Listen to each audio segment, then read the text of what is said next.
Zbulohet receta që zhduk dhimbjen e shpinës dhe kockave, ja si ta përgatisni.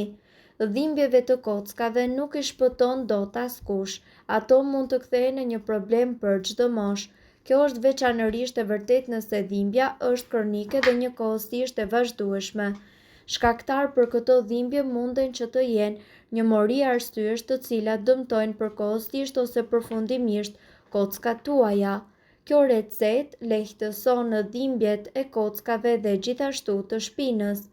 Për të realizuar këtë recet, juve do t'ju duhen 10 lugë fara liri, 5 lugë susam, 50 gram fara kungulli, 50 gram fara lule dielli, 3 lugë rrushë të thatë, 1 kg mjaltë.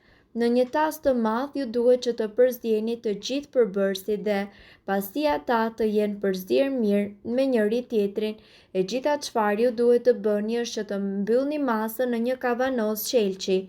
Merrni një lugë gjelle nga kjo përzierje para mëngjesit dhe para drekës. Kjo recet do t'ju ndihmojë gjithashtu që të mbroni trupin tuaj nga osteoartriti dhe njëkohësisht osteoporoza.